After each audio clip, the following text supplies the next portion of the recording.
സത്യം പറഞ്ഞാൽ ഒരു വിവാഹ ജീവിതത്തെ കുറിച്ച് ആലോചിക്കുമ്പോ എനിക്ക് ആശങ്കയുണ്ടായിരുന്നു. എന്താശങ്ക?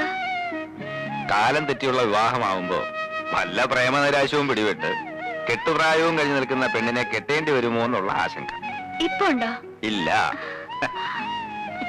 മറ്റൊരുവന്റെ ഓർമ്മകൾ മനസ്സിൽ സൂക്ഷിക്കാത്ത ഒരുവളെ ഭാര്യയായി കിട്ടുന്നത് മഹാഭാഗ്യമാണല്ലേ? എന്റെ മനസ്സിൽ മറ്റൊരുവന്റെ ഓർമ്മകളില്ലെന്ന് നന്ദേട്ടൻ എങ്ങനെ അറിയാം? ഉണ്ടോ? ദേ നെഞ്ചിടിക്കുന്നുണ്ടല്ലേ?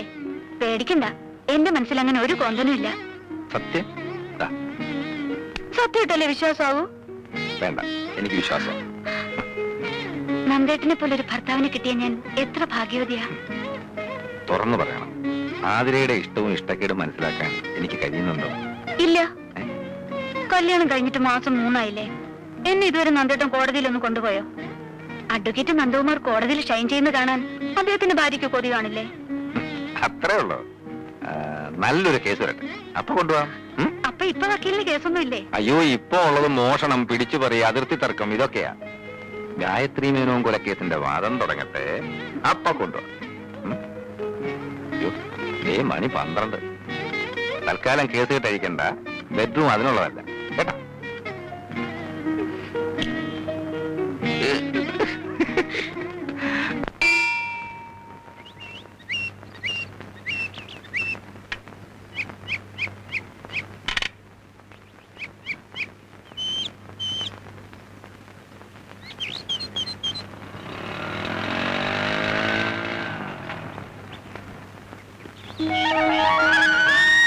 ഞാൻ വീട്ടിൽ പോയിട്ട് വരിക. അമ്മ പറഞ്ഞു നിങ്ങൾ ഇങ്ങോട്ട് പോന്നിട്ടുണ്ടെന്ന്. വക്കീലെന്തി വഴി തള്ളിട്ട് പോയ? അങ്ങനെ വഴി തള്ളിട്ട് പോകുന്ന വക്കീലല്ല, ഇവിടെ അടുത്തൊരു കൂട്ടുകാരന്റെ വീട്ടിൽ പോയതാ. ഇപ്പൊ എത്തും. എത്തിയല്ലോ. എന്റെ അമ്മോ, ഭയങ്കര ആയുസാ. തല്ലി കൊന്നാലും ചാവൂല. നന്ദേട്ടാ, നമുക്ക് ഓഫീസിലൊന്ന് കയറാം. എനിക്ക് മിസ്സിസ് ആതിര നന്ദകുമാറിന്റെ ചെറിയൊരു ഹെൽപ്പ് വേണം. പണ്ടാണെങ്കിൽ ആരോടും ചോദിക്കാതെ പറയാതെ വിളിച്ചോണ്ട് പോകാമായിരുന്നു. ഇനിയിപ്പോ അത് പറ്റില്ലല്ലോ. അതിനെന്താ, നമുക്ക് പോകാലോ അല്ലേ? വന്നോന്ന് ആതിര നന്ദകുമാറിന്റെ ഹെൽപ്പ് ഇല്ലാതെ പറ്റില്ല എന്നായിട്ടുണ്ടല്ലേ? ഇങ്ങോട്ട് പോകാം. ഇനി ഇപ്പൊ ഓസിനൊന്നും പറ്റില്ല. അത് ശരിയാ. ജോലി ചെയ്യണമെങ്കിലേ ന്യായമായിട്ടുള്ള പേയ്മെന്റ് തന്നെ വരേണ്ടി വരും. പേയ്മെന്റ് തന്നില്ലെങ്കിലും മൈൻഡ് അങ്ങ് പേ ചെയ്തേക്കാം. മതിയോ? നിങ്ങൾ വിട്ടോ, ഞാൻ ബൈക്ക് വന്നോളാം.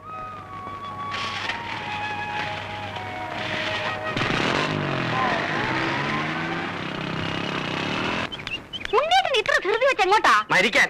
കോടതിയിലോട്ട്, അല്ല പിന്നെ എന്നെ എന്റെ ഓഫീസിൽ ഇറക്കി വിട്ടിട്ടല്ലേ ഉണ്ണിയേട്ടൻ പിന്നെ പോകുന്നത്? ആ പതിവ് ഞാൻ നിർത്തി. നിർത്താൻ എന്താ സർക്കാരിന്റെ ആനുകൂല്യമാണോ? അതിന്റെ കാരണം എനിക്കറിയേണ്ടത്. കാരണത്തല്ല നീ ഇപ്പൊ പിടിച്ചിരിക്കുന്നത്. എടി, ഒരു പെണ്ണിനെ പെണ്ണാക്കുന്നത് അവളുടെ മുടിയാണ്. തൊഴാം വാർ മുടിക്കും മുടിക്കും എന്ന് കവികൾ പറഞ്ഞിരിക്കുന്നത് വെറുതെ അല്ല. നിന്നെ ഈ കോലത്തിൽ കാണുമ്പോ ചില ധീരകൃത്യങ്ങൾ ചെയ്തതിന് ചില പെണ്ണുങ്ങളെ മൊട്ടയടിച്ച് കോടതി കൊണ്ടുവരുന്നതാണ് എനിക്ക് ഓർമ്മ വരുന്നത്. അതിന് ഞാൻ മുഴുവനും കളഞ്ഞില്ലല്ലോ. ഉണ്ണിയേട്ടന് വേണ്ടി കുറച്ച് നിർത്തിയിട്ടില്ലേ? നിർത്തിക്കോ. പരുവുമ്പോ ഞാൻ മൂടോടെ വെട്ടിയെടുത്തോളാം. അതും കൂടി വടിച്ചിറക്കിട്ട് ഏതെങ്കിലും ആശ്രമത്തിൽ പോയി ഇരിക്കടി. പുണ്യം കിട്ടില്ലെങ്കിലും കാശ് കിട്ടും, ഉറപ്പാ. മിണ്ടി പോരുത്. എന്റെ കണ്ണു വെട്ടത്തു പോ. മുടിഞ്ഞവളെ, മുടി കളഞ്ഞവളെ. മുടി കൊടുത്ത പ്രാന്ത് തോന്നാൻ ഇയാൾ എന്തോന്ന് വെളുത്ത ആദിവാസിയാ. സാർ, ചന്ദ്രബാനുവിന്റെ ഫോൺ ഉണ്ടായിരുന്നു. എന്താ? സാറിന്റെ വൈഫിന് പെട്ടെന്ന് എന്തോ സുഖമില്ലാണ്ട് ഹോസ്പിറ്റലിൽ അഡ്മിറ്റ് ചെയ്തു.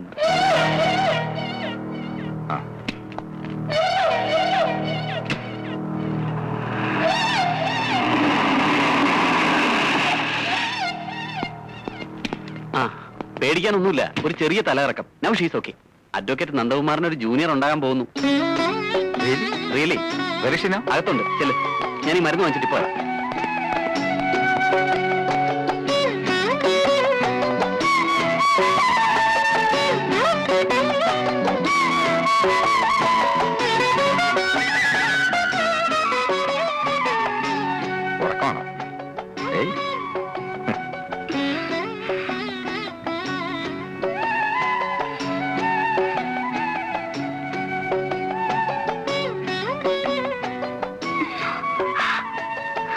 നേരെ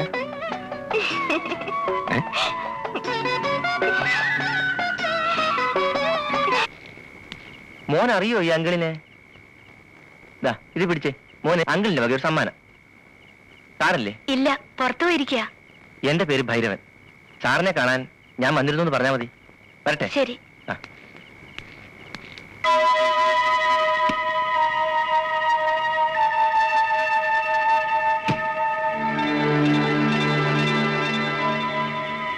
സാറിങ്ങനെ ടെൻഷൻ അടിക്കേണ്ട കാര്യമൊന്നുമില്ല. ഒന്ന് ഭീഷണിപ്പെടുത്തുകയും ചെയ്യാമായിരുന്നില്ലേ? നമ്മൾ പൂഴ്ത്തി വെച്ച തെളിവുകളൊക്കെ അയാൾ സംഘടിപ്പിച്ചെന്നാണ് ഞാൻ അറിഞ്ഞത്. അങ്ങനെ വല്ലതും ആണെങ്കിൽ നമ്മൾ എത്ര ശക്തമായി വാദിച്ചാലും അതുകൊണ്ട് പ്രയോജനം ഉണ്ടാകാൻ പോകുന്നില്ല. താനൊക്കെ പിന്നെ എന്തിനാണ് വക്കീലെന്ന് പറഞ്ഞ് നടക്കുന്നത്? വാദിഭാഗം വക്കീലിനെ സ്വാധീനിച്ച് കാര്യം സാധിക്കുകയാണെങ്കിൽ പിന്നെ എനിക്ക് തന്റെ ആവശ്യം എന്താ? ഭൈരവൻ അയാളെ അറിയാൻ വയ്യാത്തോണ്ടാ. വാദം തുടങ്ങിക്കഴിഞ്ഞാൽ അയാളൊരു സിംഹമാ. നിങ്ങൾ പ്രതിയും വക്കീലും കൂടി ഇങ്ങനെ വഴക്കടിക്കാതെ സംഗതിക്ക് ഒരു പരിഹാരം കാണുക. എന്റെ ജോലി തെറിക്കുന്ന പ്രശ്നമാണ്.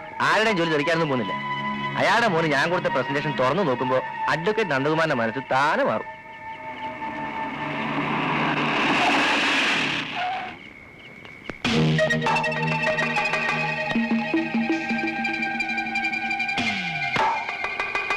കണക്കിന് നോട്ട് കാണുമ്പോ മനസ്സ് മാറുന്ന പബ്ലിക് പ്രോസിക്യൂട്ടേഴ്സ് ഉണ്ടാകാം. പക്ഷേ നന്ദകുമാറിന്റെ മനസ്സ് മാറുമെന്ന് ഭൈരവ മുതലാളി സ്വപ്നം കാണണ്ട. അന്വേഷണോദ്യോഗസ്ഥനും പ്രതിയും പ്രതിഭാഗം വക്കീലും ഒരുമിച്ചിരുന്നൊരു മദ്യപാൻ. കൊള്ളാം. ഹലോ, ഈ സൗഹൃദം കോടതിയിലും കാണിക്കണം കേട്ടോ. ഓക്കെ. അടുക്കളയിൽ ചമ്മന്തി അരച്ചരച്ച് എന്റെ നഖം തേഞ്ഞില്ലാണ്ടായി. നീ നിന്റെ നഖത്തിൽ പെയിന്റ് ഒടിച്ചോണ്ട് ഇവിടെ ഇരുന്നോ? എന്റെ ഒരു തലയിലെഴുത്ത്. എന്റെ നന്ദന്റെയും കല്യാണങ്ങൾ തമ്മിൽ 3 ദിവസത്തെ ഗ്യാപ്പേ ഉള്ളൂ. അവന്റെ കുഞ്ഞിന് 6 മാസമായി. ഇനി 6 മാസം കഴിയുമ്പോ ആ കൊച്ചിന് 1 വയസ്സാവും. അതൊരു വലിയ കാര്യമൊന്നുമല്ല. അമ്മേ എന്നുള്ള വിളി കേൾക്കാൻ നിനക്ക് ആഗ്രഹമില്ലെങ്കിൽ അച്ഛാ എന്നുള്ള വിളി കേൾക്കാൻ എനിക്ക് ആഗ്രഹമുണ്ടടി. അമ്മേ എന്നൊരു വിളി കേൾക്കാൻ എനിക്ക് ഒട്ടും ആഗ്രഹമില്ല. എന്റെ കൊച്ചനെ മമ്മീന്ന് വിളിച്ചാ മതി. മമ്മിന്നോ മങ്കിന്നോ നിനക്ക് ഇഷ്ടമുള്ള പോലെ വിളിപ്പീര്. പക്ഷെ ആര് വിളിക്കൂടി? എന്തോ ഇത്ര ധൃതി? മാരീഡ് ലൈഫ് ശരിക്കും എൻജോയ് ചെയ്തിട്ട് മതി ഒരു കുട്ടിയൊക്കെ. അയ്യോ, ഈ മൊട്ടത്തലയും കൊണ്ട് എൻജോയ് ചെയ്തേച്ചാലും മതി. ഞാൻ മുടി മുറിച്ചതിനെ ചൊല്ലി മേലാൽ എന്നെ കുറ്റപ്പെടുത്തരുതെന്ന് ഉണ്ണിയേടനോട് പല അയ്യോ, ഞാൻ നിർത്തി. നിന്റെ നഷ്ടപ്പെട്ട മുടിയെ പറ്റി ചിന്തിച്ച് ടെൻഷൻ അടിച്ച് എന്റെ മുടി കൊഴിയാൻ തുടങ്ങി. അല്ലേ, ഞാൻ ഒരു കാര്യം ചോദിക്കാൻ മറന്നു. പിന്നെ കൂടെ പറപ്പാണല്ലോ. നീ ഇന്ന് ജോലിക്ക് പോകുന്നില്ലേ? നഖത്തിന് വൈറ്റ് വാഷൻ ചെയ്തോണ്ട് വിട്ടിരുന്നാ മതിയോ? അയ്യോ, അത് ഞാൻ പറഞ്ഞില്ലേ. ഇന്നാ ഞാൻ റിലീവ് ചെയ്തു. റിലീവ് ചെയ്തോ? എംപ്ലോയ്മെന്റ് എക്സ്ചേഞ്ച് വഴി ലീവ് വേക്കൻസി ആയിരുന്നല്ലോ എനിക്ക് പോസ്റ്റിംഗ്. ലീവ് വേക്കൻസിയോ? ലീവ് എടുത്താൽ ഇന്നലെ വന്ന് ജോയിൻ ചെയ്യും. വേറെ ആള് വന്ന് ജോയിൻ ചെയ്തെന്നോ? നീ എന്തുവാടി പറയുന്നേ? ഇതെന്താ പുതിയൊരു കാര്യം കേൾക്കുന്ന മാതിരി? ആലോചനയും കൊണ്ട് വന്ന ബ്രോക്കർ പറഞ്ഞില്ലേ താൽക്കാലിക നിയമനമാണെന്ന്? ഇല്ല. പറഞ്ഞു കാണും ഉണ്ണിയുടെ മറന്നതാ. മറന്നല്ല. എന്റെ ദൈവമേ, മുടിയും പോയി, ജോലിയും പോയി. പിന്നെ കുട്ടിയുടെ കാര്യം പറഞ്ഞല്ലോ. എനിക്ക് പ്രസവിക്കാനേ മനസ്സില്ല. അയ്യോ, ഇപ്പൊ കുട്ടിയും പോയി. പ്രസവിക്കാത്ത മൊട്ടച്ചി നിന്നെ ഡൈവേഴ്സ് ചെയ്തിരിക്കുന്നു. ഡൈവേഴ്സ് ചെയ്യാൻ ഞാനും കൂടെ ചിന്തിക്കണം. എനിക്കാണെങ്കിൽ അങ്ങനെ ഒരു ഉദ്ദേശമേ ഇല്ല. അയ്യോ, ഇപ്പൊ എന്റെ ജീവിതവും പോയി. എന്തെങ്കിലും മിണ്ടി പോയിട്ടുണ്ടെങ്കിൽ കുന്തം എടുത്ത് വാക്കാത്ത വെച്ചോളൂ. എന്റെ ഫ്ലൂട്ടും പോയി.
ഇന്നെന്താ ഊണും ഉറക്കൊന്നും ഇല്ലേ?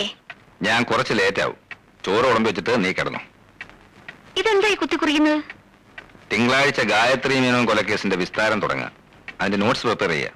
അപ്പൊ എനിക്കും വരാലോ വിസ്താരം കേൾക്കാൻ? ഓ, കൊണ്ടുപോവാമേ. ഇപ്പൊ എന്നെ പൊന്നു പോയി കിടന്നു ഉറങ്ങിയാട്ട്.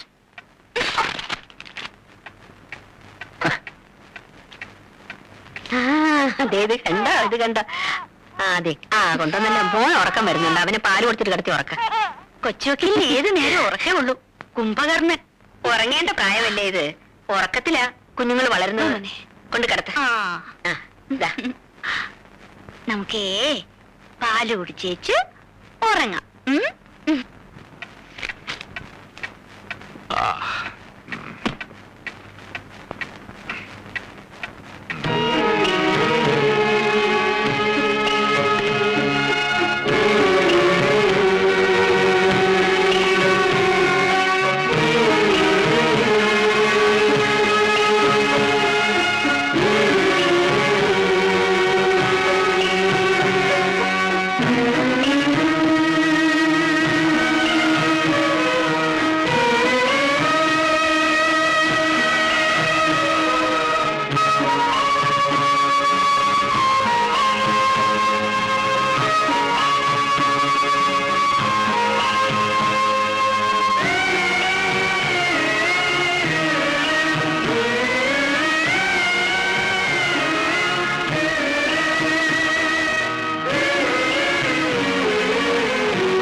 To mister Nandakumar advocate.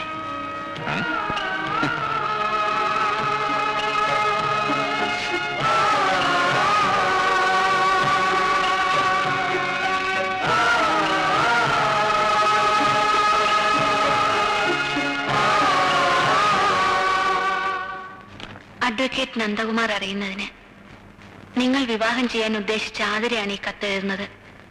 ഞാനൊരാളെ സ്നേഹിക്കുന്നു. ഓർമ്മ വെച്ച നാൾ മുതൽ തുടങ്ങിയ ബന്ധമാണ്. മനസ്സുകൊണ്ടും ശരീരം കൊണ്ടും ഒന്നായി കഴിഞ്ഞവരാണ് ഞങ്ങൾ. ഞങ്ങളുടെ ബന്ധത്തിന് രണ്ടു കൂട്ടരുടെയും വീട്ടുകാർക്ക് എതിർപ്പാണ്. പക്ഷേ എനിക്ക് അദ്ദേഹത്തെ ഒരിക്കലും മറക്കാൻ വയ്യ. സമൂഹത്തിൽ നിലയും വിലയുമുള്ള നിങ്ങളെ വഞ്ചിക്കാനാവാത്തത് കൊണ്ടാണ് ഞാൻ എല്ലാം തുറന്നെഴുതുന്നത്.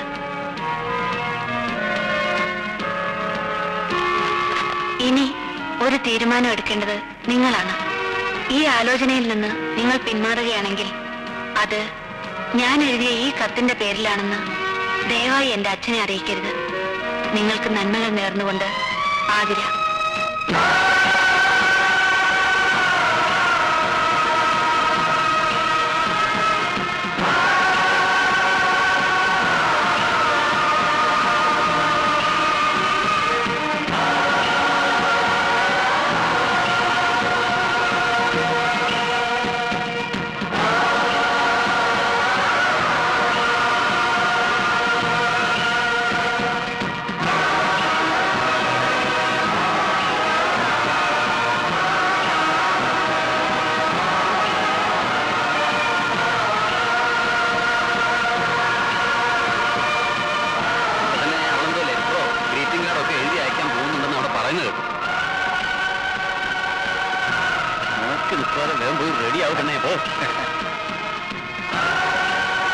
എന്റെ മനസ്സിൽ മറ്റൊരുവന്റെ ഓർമ്മകളില്ലെന്ന് നന്ദേട്ടൻ എങ്ങനെ അറിയാം?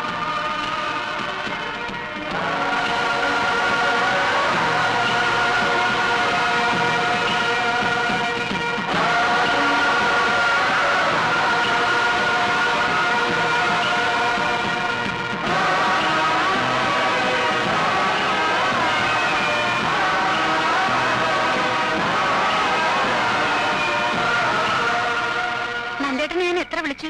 ഇവിടെ വന്നിരിക്കുകയാണോ? ഗായത്രി മേനോൻ കേസ് അത്രയ്ക്ക് കോംപ്ലിക്കേറ്റഡ് ആണോ? ഞാൻ എന്തെങ്കിലും ലോ പോയിന്റ് പറഞ്ഞിരുന്നോ?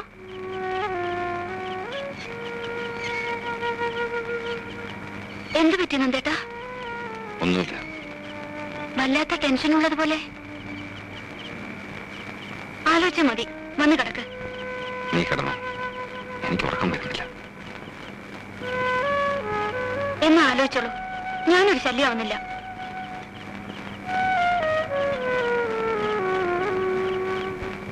കേസ് തലേ കയറിയ പിന്നെ അവൻ അങ്ങനെ എന്ത് ചെയ്യാനാ? കൂടുതലൊന്നും പറയാതെ മോളിങ്ങി പോന്നു നന്നായി. കുത്തി കുത്തി ചോദിച്ചാൽ കടിച്ചു കീറി തിന്നാൻ വരും. ഇതിനു മുമ്പ് ഇങ്ങനെ കണ്ടിട്ടേ ഇല്ലല്ലോ. ആ, ഇത് ഏതാണ്ട് വലിയ കൊലക്കേസ് ഏതാണ്ടാ. അതാ മോള് പോയി കിടന്ന് ഉറങ്ങിക്കൂ, അവൻ വന്നോളൂ.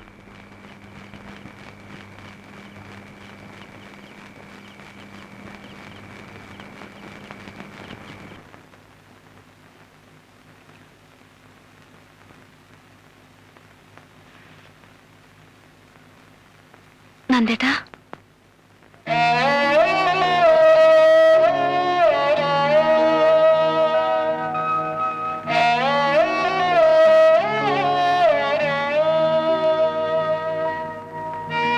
ക്ലോക്കിൽ രണ്ടടിക്കുമ്പോഴും ഞാൻ ഉണർന്നു നടക്കായിരുന്നു. നന്ദേട്ടൻ എന്താ ഇവിടെ അങ്ങ് കിടന്നു കളഞ്ഞത്? എവിടെങ്കിലും കിടന്നാ പോരെ? ഇന്നലെ രാത്രിയിലത്തെ മൂഡ് മാറിയില്ലെന്ന് തോന്നുന്നു. ചായ കുടിക്കേ? അവിടെ വെച്ചേക്ക്. നന്ദേട്ടൻ എന്തു പറ്റി? എന്നോട് എന്തെങ്കിലും ദേഷ്യം ഉണ്ടെങ്കിൽ തുറന്നു പറയണം. ഈ അവഗണന എനിക്ക് സഹിക്കാൻ പറ്റില്ല.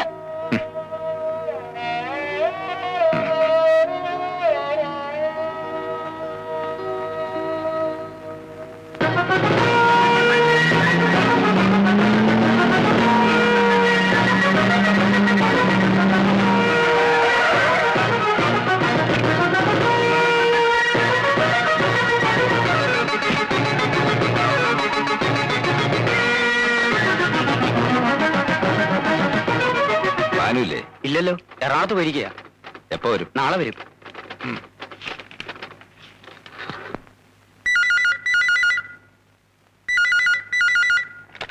ഹലോ അമ്മയ്ക്ക് ഫോൺ കൊടുക്ക. നന്ദേട്ടാ, ഇത് ഞാനാ ആതിര. അമ്മയ്ക്ക് ഫോൺ കൊടുക്കാൻ. ആരാ മോളെ? അമ്മയ്ക്ക് ഫോൺ. ഹലോ നന്ദന, അവളോട് കുറച്ചു ദിവസം അവളുടെ വീട്ടിൽ പോയി നിൽക്കാൻ പറ. ഞാൻ വിളിച്ചിട്ട് വന്നാ മതി. നീ എന്ത് ഭ്രാന്തായി പറയുന്നത്? എന്താ കാര്യം? അമ്മ ഞാൻ പറഞ്ഞത് കേട്ടാ മതി. എന്താ അമ്മേ? നിങ്ങൾ തമ്മിൽ എന്തെങ്കിലും സംസാരം ഉണ്ടായോ? ഇല്ല. അവന്റെ മനസ്സിൽ എന്തോ ഉണ്ട്. നന്ദേട്ടൻ എന്താ അമ്മേ പറഞ്ഞത്? നീ കുറച്ചു ദിവസം നിന്റെ വീട്ടിൽ പോയി നിൽക്കാൻ. അവൻ വിളിച്ചിട്ട് നീ ഇങ്ങോട്ട് വന്നാ മതിയെന്ന്.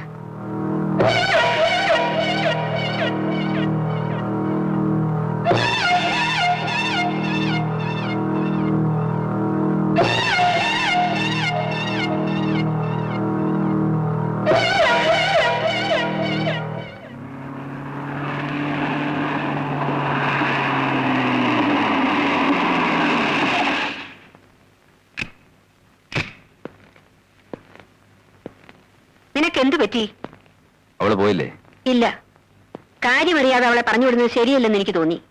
ഒരു രാത്രി കൊണ്ട് ഇവിടെ എന്താ ഉണ്ടായേ? അമ്മ അത് അറിയണ്ട. അമ്മയ്ക്കറിയണം. വീട്ടിൽ പറഞ്ഞു വിടാൻ മാത്രം എന്ത് തെറ്റാ അവള് ചെയ്തത്? അവള് ചീത്തയമ്മേ.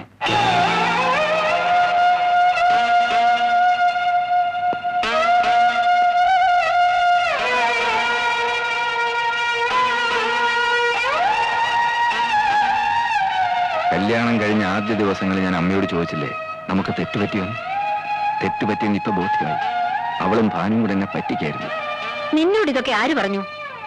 എന്റെ കൈ തെളിവുണ്ട്. അവക്ക് പോലും നിഷേധിക്കാൻ ഒക്കാത്ത തെളിവ്. അവളിപ്പം നിന്റെ ഭാര്യ മാത്രമല്ല, നിന്റെ കുഞ്ഞിന്റെ അമ്മ കൂടെയാണ്. ശരിക്കും ആലോചിച്ചിട്ട് വേണം പറയാൻ. ഞാൻ ഒത്തിരി ആലോചിച്ചിട്ടെടുത്ത തീരുമാനമാണ്. ഇനി അവൾ ഇവിടെ നിന്നാ എനിക്ക് ഭ്രാന്ത് പിടിക്കും.